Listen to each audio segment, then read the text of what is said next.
Lieutenant Sarah Martinez stood at attention in the sterile conference room at Naval Special Warfare Command, her dress blues immaculate despite the sweat beading on her forehead. The fluorescent lights hummed overhead as three senior officers sat behind a polished mahogany table, their faces stern and unreadable. The American flag hung motionless in the corner, and Sarah could hear her own heartbeat echoing in her ears. Commander Rick Harrison, a barrel-chested man with graying temples and 25 years of special operations experience, leaned forward and placed his hands flat on the table. His wedding ring clicked against the wood surface. "Lieutenant Martinez, after careful consideration of your performance during basic underwater demolition SEAL training, we have reached a decision regarding your continuation in the program." Sarah had known this moment would come. For the past 18 weeks, she had pushed her body beyond every limit she thought possible. She had completed the notorious Hell Week, enduring 5.5 days with minimal sleep while carrying heavy boats over her head and diving into frigid Pacific waters. She had mastered underwater navigation, learned to assemble weapons blindfolded, and scored in the top 5% on written examinations, covering everything from maritime operations to explosive ordnance disposal. But she also knew what the instructors had been whispering behind closed doors. She had seen the looks, heard the muttered conversations that stopped when she approached. The other trainees respected her abilities. But the old guard of instructors seemed determined to find reasons why she did not belong. "Your physical performance meets our standards," Commander Harrison continued, his voice carrying the weight of authority. "Your academic scores are exemplary. Your leadership during team exercises has been noted by multiple instructors." Sarah felt a flicker of hope, but the commander's expression remained unchanged. "However," Harrison said, and Sarah's heart sank. "Concerns have been raised regarding your ability to integrate seamlessly with established SEAL teams in high-stress combat environments. The nature of our missions requires absolute trust and cohesion among team members. Some of our most experienced operators have expressed reservations about mixed-gender units in direct action scenarios." The words hit Sarah like a physical blow. She had anticipated this argument, had prepared counterpoints and examples from other military units where women had served with distinction. But standing in this room, facing these three men who held her future in their hands, she realized that all her preparation meant nothing. "Sir, with respect," Sarah began, her voice steady despite the turmoil in her chest. "I have trained alongside these men for 4 months. My performance evaluations show consistent scores above the minimum standards. During the maritime infiltration exercise, I was the only trainee to successfully complete the mission objective within the time limit. Lieutenant Colonel James Wesley, a lean man with sharp features and cold blue eyes, spoke for the first time. "Lieutenant, we are not questioning your individual capabilities. We are concerned with unit cohesion and the potential for distraction or preferential treatment in combat situations where split-second decisions mean the difference between mission success and catastrophic failure." Sarah wanted to argue, to point out that she had never received preferential treatment, had in fact been held to higher standards than her male counterparts. During weapons training, she had been required to achieve qualifying scores with both her dominant and non-dominant hands. During physical training, she had been expected to carry the same loads as men 50 pounds heavier. She had accepted these challenges without complaint, viewing them as opportunities to prove her worth. "The decision has been made," Commander Harrison said, his tone final. "You will be reassigned to a conventional Navy unit where your skills can be better utilized. This does not reflect poorly on your character or your dedication to service. The SEAL community simply is not ready for this level of integration." The third officer, Captain Maria Rodriguez, had remained silent throughout the proceedings. Sarah had hoped that having another woman present might work in her favor, but Rodriguez avoided eye contact and seemed uncomfortable with the entire situation. You have 72 hours to process your departure and arrange transportation to your new duty station, Harrison continued. You will report to the USS Normandy, a guided missile cruiser currently stationed at Norfolk Naval Base. Captain Thompson has been briefed on your background and has requested you for his combat systems officer position. Sarah nodded, not trusting her voice to remain steady. She had dreamed of joining the SEAL teams since she was 12 years old, inspired by stories of maritime special operations and the elite warriors who conducted them. She had structured her entire military career around this goal, choosing assignments and training opportunities that would make her the most qualified candidate possible. As she walked across the base later that afternoon, Sarah passed the training compound where her former classmates continued their advanced phases of SEAL training. Through the chain-link fence, she could see them practicing close-quarters combat techniques, their movements precise and coordinated. In 6 months, they would graduate and receive their coveted SEAL Trident pins. They would deploy to combat zones around the world, conducting classified missions that would test every skill they had learned. Sarah would be on a ship, managing radar systems and coordinating missile defense procedures. Important work, certainly, but not the direct action missions she had spent years preparing for. That evening, she sat in her small base housing unit and called her father, a retired Army Ranger who had served 3 tours in Afghanistan. Carlos Martinez had been Sarah's biggest supporter throughout her military career, never once suggesting that her gender might limit her opportunities. "Mija, I am sorry," he said when she finished explaining the situation. "I know how much this meant to you." "They said I wasn't ready for integration," Sarah replied, staring at her SEAL training gear laid out on the bed. "They said the teams weren't ready for me." "You know what your abuela always told you," Carlos said. "When one door closes, another opens, but sometimes you have to kick that second door down." Sarah smiled, despite her disappointment. Her grandmother had been a force of nature, immigrating from Mexico with nothing but determination and building a successful restaurant business in East Los Angeles. Maria Santos Martinez had never accepted limitations based on what others expected from her. "What am I supposed to do, Dad? I can't exactly force them to let me back into SEAL training." "No, but you can prove them wrong in other ways. You can show them what they lost when they decided you weren't good enough." After hanging up, Sarah began researching her new assignment. The USS Normandy was a Ticonderoga-class cruiser with a crew of over 300 sailors. Captain Michael Thompson had a reputation as a demanding but fair commanding officer who expected excellence from his department heads. The ship was scheduled to deploy to the Persian Gulf in 6 months as part of a carrier strike group. Sarah realized that while she would not be conducting the direct action missions she had trained for, she would still be in a combat zone. The Navy's surface warfare officers played crucial roles in protecting American interests around the world, and the weapons systems she would be operating were among the most sophisticated in the military. 2 days later, as Sarah packed her belongings for the cross-country move to Virginia, she received an unexpected visitor. Chief Petty Officer Mike Stevens, one of her instructors during SEAL training, knocked on her door carrying a small package. Stevens was a legendary figure in the SEAL community, having served on over 40 combat deployments and earned decorations for valor in Iraq and Afghanistan. He had been one of the few instructors who seemed to evaluate Sarah based solely on her performance rather than her gender. "Lieutenant, I wanted to give you this before you left," he said, handing her the package. "You earned it, regardless of what the review board decided."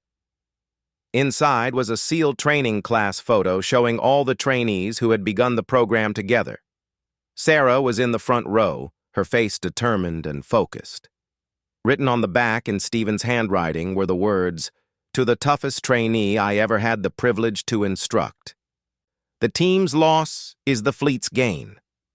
Chief, I want you to know that I don't blame the instructors," Sarah said. "You all pushed me to be better than I thought possible." Stevens nodded. "Lieutenant, I have been in this community for 15 years. I have seen a lot of good sailors wash out of training for various reasons. But I have never seen anyone work harder or want it more than you did. The decision to remove you from training was not based on your abilities or your potential as an operator. Then why? Sarah asked. Because change is hard, especially in a community built on tradition and proven methods. The men who made this decision are not bad people, but they are scared of the unknown. They would rather stick with what has worked in the past than risk trying something new. Stevens paused, looking directly at her. But you know what? Sometimes the unknown turns out to be exactly what we needed. Sometimes the thing we were afraid of turns out to be our salvation. After Stevens left, Sarah continued packing with renewed purpose. She might not be wearing a SEAL trident, but she was still a Navy officer with advanced training and specialized skills. She would find a way to use those abilities, even if it meant taking a different path than she had originally planned. The next morning, she loaded her car and began the long drive to Norfolk. As she passed through the gates of Naval Special Warfare Command for the last time, she made herself a promise. She would excel in her new assignment, prove her worth as a combat leader, and show everyone who had doubted her that they had made a mistake. Sarah did not know it yet, but fate had already begun to align the circumstances that would give her the chance to prove herself in ways that no SEAL training could have prepared her for. The Persian Gulf deployment would test every skill she possessed and reveal capabilities she did not know she had.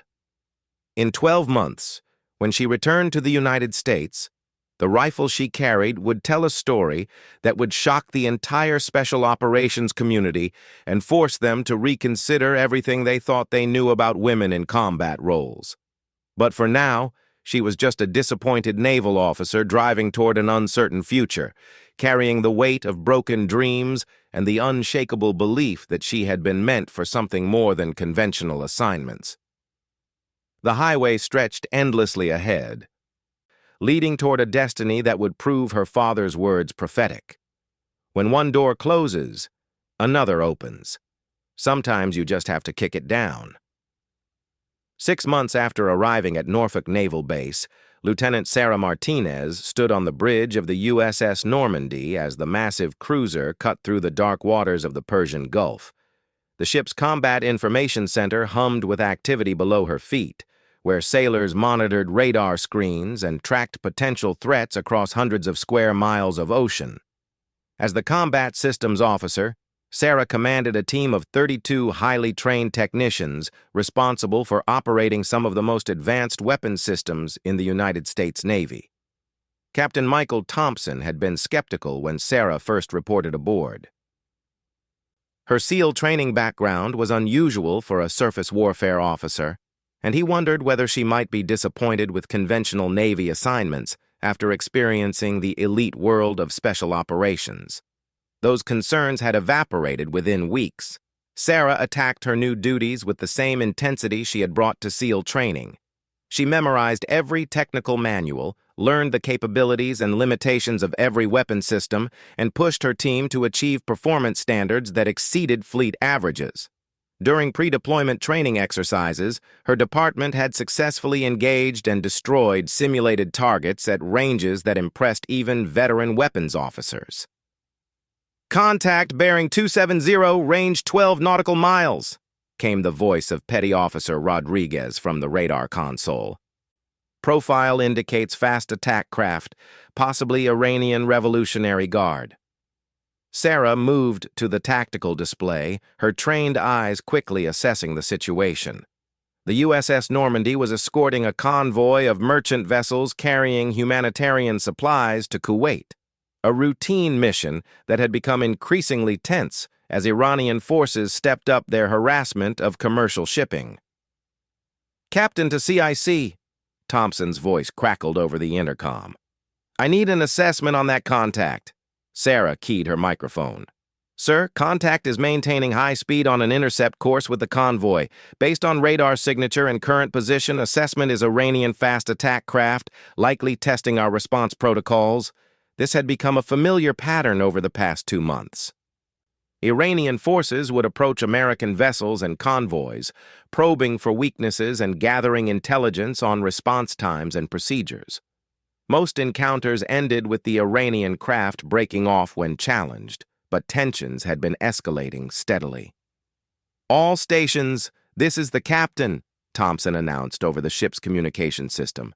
"We are moving to Condition 2. This is not a drill." Sarah felt the familiar surge of adrenaline that had served her well during SEAL training. Around her, sailors moved with practiced efficiency, bringing additional weapons systems online and preparing for potential combat operations. The months of training and preparation had built muscle memory that allowed them to function smoothly under pressure. "Lieutenant Martinez to the bridge," came Thompson's voice. Sarah climbed the ladder to the bridge, where she found the captain studying the radar display with his binoculars trained on the horizon. The Iranian vessel was now visible as a small speck against the darkening sky, its wake creating a white line across the water.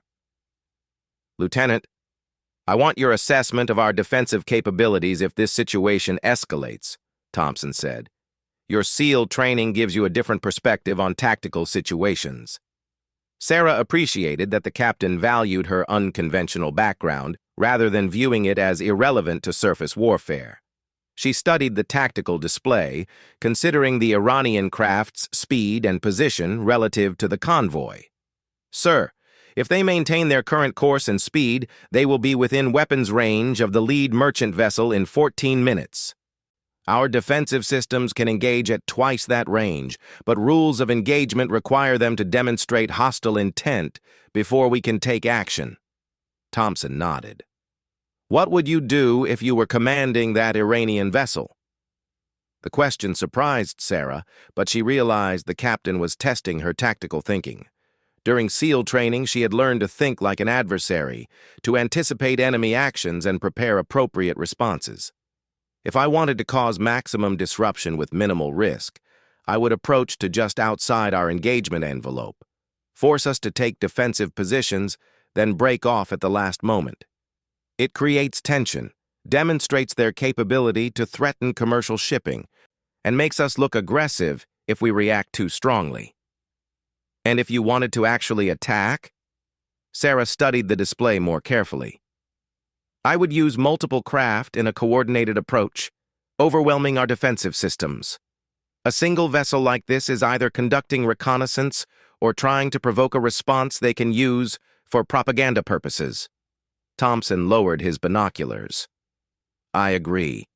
But we still need to be prepared for the possibility that this captain is either reckless or operating under different orders than we expect." Over the next 30 minutes, the Iranian vessel continued its approach, ignoring radio warnings and international maritime protocols. Sarah coordinated with her weapons teams, ensuring that defensive systems were ready to engage if the situation escalated beyond verbal challenges. At 8 nautical miles, the Iranian craft finally broke off its approach and turned back toward its home port. Sarah watched the contact fade from the radar screen while her team secured from the heightened alert status. "Well handled, Lieutenant," Thompson said as they watched the convoy continue toward its destination. "Your people performed exactly as trained." That night, Sarah filed her after-action report and reviewed the tactical data collected during the encounter. These cat-and-mouse games with Iranian forces had become routine, but she recognized that each incident provided valuable intelligence about enemy capabilities and intentions. 3 weeks later, the routine was shattered. Sarah was reviewing maintenance schedules in her stateroom when the ship's alarm system began wailing. The distinctive pattern indicated incoming missiles, and she grabbed her helmet and life jacket while sprinting toward the Combat Information Center. "Multiple inbound contacts bearing 180, Petty Officer Kim announced as Sarah arrived at her station. "Time to impact, 4 minutes 30 seconds. The tactical display showed 3 missile contacts approaching the convoy from the south. Intelligence reports had indicated increased Iranian military activity in the region, but this was the first direct attack on American vessels in months. All units, this is Normandy Actual. Captain Thompson's voice boomed over the radio. We have confirmed missile attack in progress. All ships take evasive action and prepare for defensive engagement. Sarah's training took over. Weapons control, engage track 001 with Standard Missile 2. Fire control, lock on to track 02. All stations report readiness for engagement. The next 4 minutes passed in a blur of coordinated action. Sarah's team engaged the incoming missiles with defensive systems while simultaneously tracking additional threats and coordinating with other ships in the convoy. The USS Normandy's advanced radar and weapon systems performed exactly as designed, intercepting 2 missiles and forcing the third to miss its intended target. But the attack was only the beginning. Surface contacts bearing 220, range 15 nautical miles, Rodriguez reported. Count 6, possibly 8 fast attack craft approaching at high speed. Sarah realized this was the coordinated attack she had theorized about during the earlier encounter. The missiles had been intended to create confusion and force the convoy into defensive positions, while Iranian surface vessels closed for a direct assault. Captain, recommend we break off from the convoy and engage surface threats before they reach firing position, Sarah advised over the intercom. Concur. All ahead flank, come left to new course 220. We are moving to intercept surface contacts. The USS Normandy's 4 powerful gas turbine engines pushed the cruiser to over 30 knots as it turned toward the approaching Iranian vessels. Sarah coordinated with her weapons teams while tracking the developing tactical situation. At 12 nautical miles, the Iranian craft began firing anti-ship missiles at both the Normandy and the merchant vessels they had been escorting.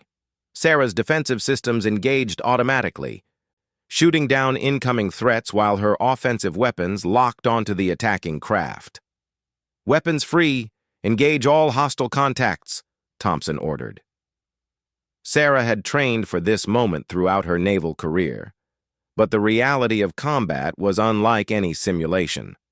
The responsibility for coordinating defensive and offensive systems while protecting both her own ship and the convoy created pressure that tested every skill she had developed. Direct hit on track 003, one of her weapons controllers reported. Target is dead in the water. Track 005 is breaking off, heading back toward territorial waters, another sailor announced. The engagement lasted 18 minutes and resulted in the destruction of 3 Iranian vessels and the retreat of the remaining attackers. The convoy reached Kuwait without losing a single merchant ship, and the USS Normandy suffered only minor damage from missile fragments. In the aftermath of the battle, Sarah's performance was recognized throughout the fleet. Her coordination of defensive and offensive systems had been flawless, and her tactical recommendations had proven crucial to the mission's success. Captain Thompson submitted her for a Navy Commendation Medal with Combat 5, citing her exceptional performance under fire. But the real recognition came from an unexpected source. 2 days after the engagement, Sarah received a message from Rear Admiral Patricia Williams, commander of Naval Surface Forces Atlantic Fleet. The admiral was requesting a detailed briefing on the battle and specifically wanted Sarah's analysis of Iranian tactics and recommendations for future defensive procedures. Sarah spent hours preparing her presentation, analyzing radar tracks and weapons performance data to develop a comprehensive assessment of the enemy's capabilities and likely future actions. She identified weaknesses in Iranian coordination that could be exploited and suggested modifications to American defensive formations that would improve protection for future convoys. The briefing took place via secure video conference, with Admiral Williams and several other senior officers participating from Norfolk. Sarah presented her findings with the same confidence and attention to detail that had characterized her SEAL training. Lieutenant Martinez, your tactical analysis is excellent, Admiral Williams said, after Sarah concluded her presentation. I am particularly impressed with your recommendations for adaptive defensive formations. Have you considered that these suggestions might be applicable beyond surface warfare scenarios? Sarah was not sure what the Admiral meant, but she sensed an opportunity. "Ma'am, the principles of adaptive defense and coordinated response are universal. Whether dealing with maritime threats, land-based attacks, or special operations scenarios, the ability to think dynamically and adjust tactics based on enemy actions is critical to mission success." Admiral Williams nodded. "I agree. Lieutenant, I have been following your career since your transfer from SEAL training. Your performance aboard the Normandy has been exceptional, and this combat action demonstrates leadership capabilities that extend beyond conventional surface warfare." After the briefing ended, Sarah wondered what the Admiral had meant about applications beyond surface warfare. She did not have to wait long to find out. 1 week later, she received new orders that would change the entire trajectory of her military career. She was being assigned to a joint task force conducting classified operations in support of special operations forces throughout the Middle East. Her role would be coordinating naval gunfire support and missile strikes for teams operating behind enemy lines. The assignment would put her back in the world of special operations, though in a supporting rather than direct action role. More importantly, it would give her the opportunity to prove that her SEAL training had not been wasted and that she possessed the skills necessary to contribute to the most demanding military missions. As Sarah prepared to leave the USS Normandy, Captain Thompson pulled her aside for a final conversation. "Lieutenant, I want you to know that having you aboard this ship has made us all better. Your intensity, your tactical thinking, and your leadership under fire have set a standard that will benefit this crew long after you are gone." Sarah thanked the captain for his support and guidance, but she was already thinking ahead to her new assignment. Finally, she would have the chance to work directly with special operations teams, to use her training in the environment for which it had been designed. She did not know that within 6 months, events would unfold that would test her abilities in ways that no training could have prepared her for, and that the rifle she would carry would become a symbol of capabilities that shocked everyone who had ever doubted her potential. The Persian Gulf had been her proving ground, but it was only the beginning of a journey that would ultimately vindicate every hour she had spent preparing for challenges that others believed she could never meet. Lieutenant Sarah Martinez crouched behind a crumbling concrete wall in the outskirts of Mosul, Iraq, her M4 carbine ready as she scanned the urban landscape through her night vision scope. 6 months into her assignment with Joint Special Operations Task Force West, she had become an integral part of operations that combined naval precision strikes with ground-based special operations missions. Her official role was Naval Gunfire Liaison Officer, coordinating missile strikes from offshore cruisers with the tactical needs of Army Rangers and Navy SEALs operating in contested territory. But as with many special operations assignments, the reality had evolved far beyond her original job description. "Overwatch, this is Ground Team Alpha," came the whispered voice of Master Sergeant Jake Morrison through her radio earpiece. "We are in position at the target building. Request immediate precision strike on coordinates I am marking now." Sarah studied her tablet, where Morrison's laser designator appeared as a red dot on the satellite imagery. The target was a 3-story building where intelligence indicated high-value terrorist leaders were meeting to plan attacks against American forces. The structure was surrounded by civilian housing, making precision crucial. "Ground Team Alpha, this is Overwatch," Sarah responded. "I have your mark. Confirm you want naval precision missile, minimal collateral damage package." "Affirmative, Overwatch. We have civilians in adjacent structures. Need surgical precision on target building only." Sarah activated her secure communication link with the USS Monterey, positioned in the Persian Gulf over 200 miles away. The cruiser carried the same advanced missile systems she had operated aboard the Normandy, and she knew the capabilities intimately. "Monterey Fire Control. This is Overwatch 6. I have priority fire mission, danger close, coordinates following." Sarah transmitted the GPS data while simultaneously calculating trajectory and impact parameters. Request single tomahawk with precision warhead, time on target in 4 minutes. The response came immediately. Overwatch 6, this is Monterey Fire Control. Mission accepted, missile away, time on target 4 minutes 15 seconds. Sarah watched the seconds count down on her chronometer while monitoring the tactical situation below. Morrison's team had infiltrated the target area perfectly, using techniques that reminded her of her own SEAL training. She could see their thermal signatures moving with practiced precision around the building perimeter. At exactly 4 minutes 15 seconds, the Tomahawk cruise missile struck the target building with devastating accuracy. The structure collapsed in on itself while surrounding buildings remained untouched, a testament to both the weapon's precision and Sarah's coordination. Direct hit, target destroyed, Morrison reported. Outstanding work, Overwatch. You just saved us a very messy room-clearing operation. This had become Sarah's specialty over the past 6 months. Her combination of advanced weapons training and tactical experience allowed her to coordinate precision strikes that supported special operations teams while minimizing civilian casualties. She had conducted similar missions throughout Iraq and Syria, earning the respect of some of the military's most elite warriors. But tonight was different. Tonight, the mission was about to go catastrophically wrong. Overwatch, this is Ground Team Alpha. Morrison's voice carried new urgency. We have multiple vehicles approaching our position. Appears to be enemy reinforcements in significant numbers. Sarah immediately shifted to her observation position, using thermal imaging to assess the threat. What she saw made her blood run cold. At least 40 enemy fighters were converging on Morrison's position from 3 different directions, supported by technical vehicles mounted with heavy weapons. Ground Team Alpha, I count 40 enemy personnel with vehicle-mounted weapons. Recommend immediate extraction.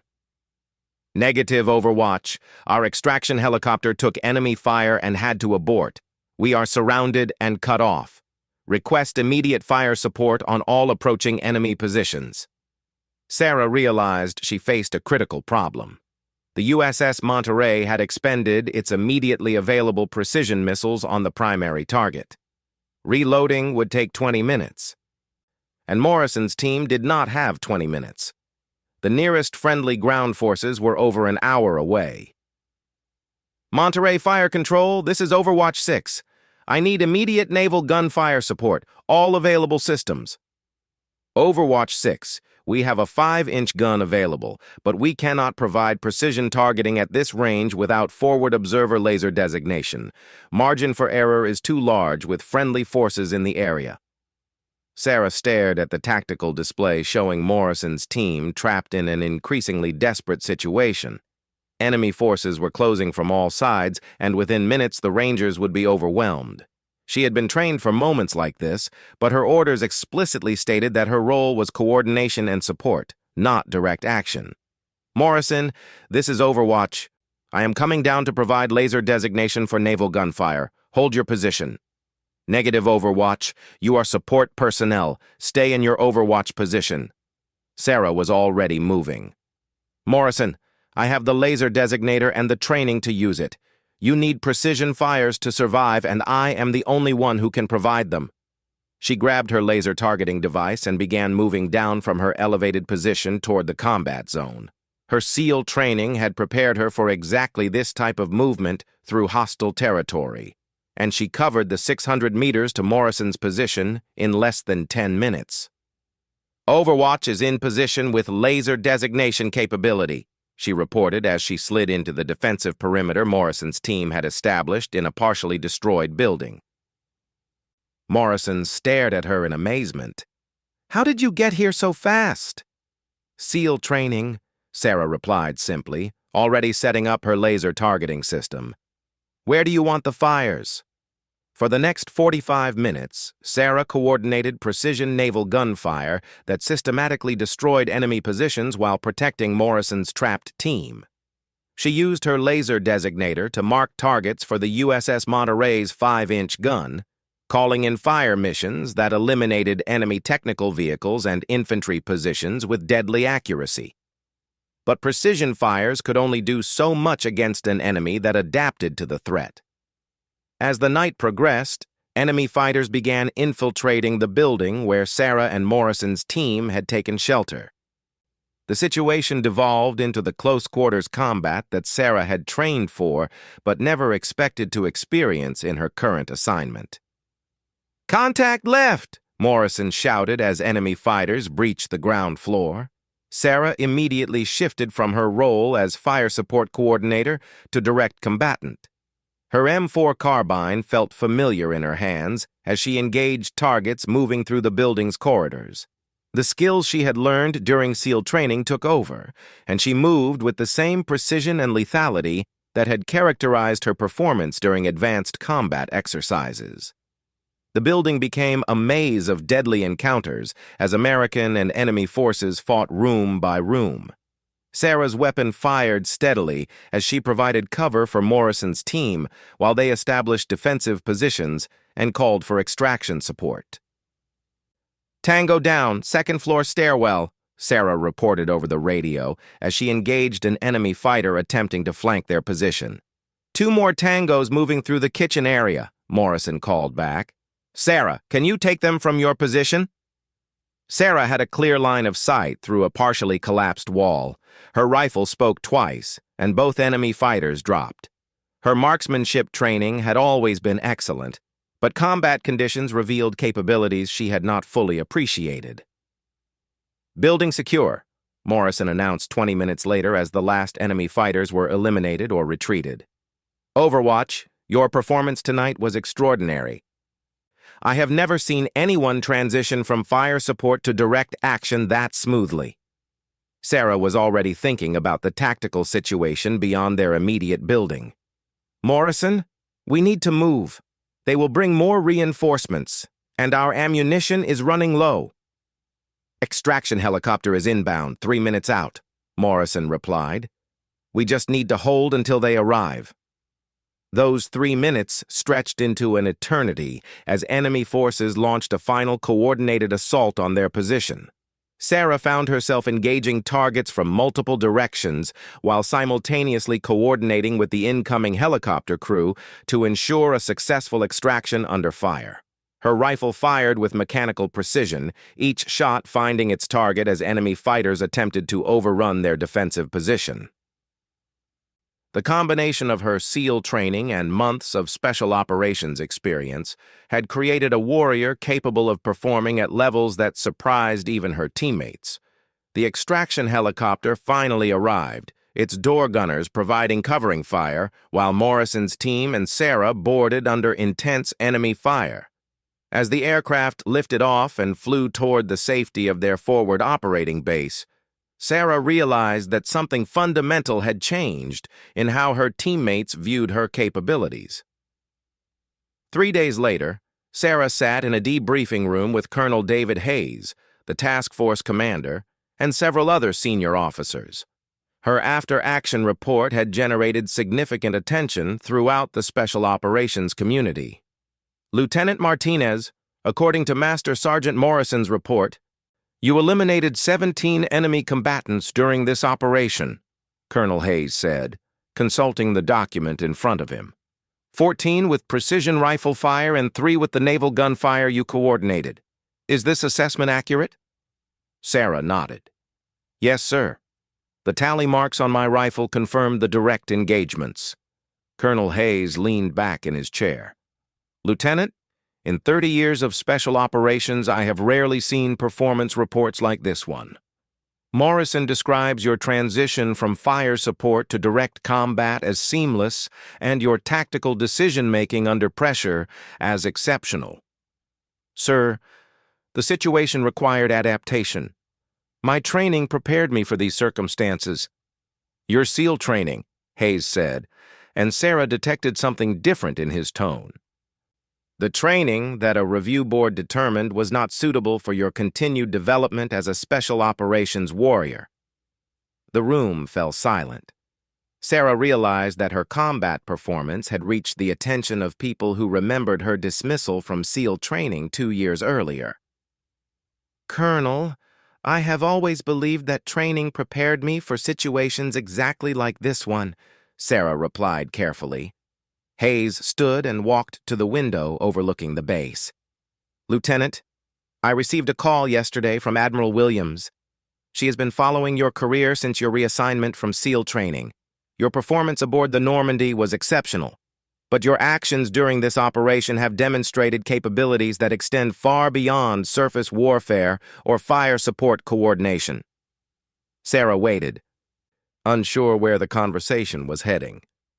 "I am recommending you for the Silver Star for your actions during this operation," Hayes continued. "More importantly, I am forwarding your combat performance record to Naval Special Warfare Command, with a recommendation that they reconsider their previous assessment of your suitability for SEAL operations." The words hit Sarah like a physical impact. After 2 years of alternative assignments and proving herself in conventional roles, the possibility of returning to her original dream seemed impossible. "Sir, I understand that SEAL training policies have not changed regarding female candidates," Sarah said. "You are correct, but policies sometimes change when presented with evidence that previous assumptions were incorrect. Your rifle, Lieutenant Martinez, tells a story that contradicts every argument that was used to justify your removal from SEAL training." Colonel Hayes turned back to face her. 17 confirmed kills in a single operation, flawless coordination of precision fires under combat conditions, seamless transition from support role to direct combatant, and tactical decision-making that saved the lives of an entire special operations team. These are not the accomplishments of someone unsuited for elite military operations. 3 weeks later, Sarah received orders that she had never expected to see. She was being reassigned to SEAL Team 7 as a probationary member, with the opportunity to prove herself during a deployment to Afghanistan. The decision had generated controversy throughout the special operations community, but her combat record had silenced most critics. The night before she left Iraq, Master Sergeant Morrison approached her as she cleaned her rifle one final time. "Sarah, I want you to know that what you did out there changed how a lot of people think about women in combat roles," he said. "I have served with a lot of warriors over the years, but I have never seen anyone perform like you did when everything was falling apart."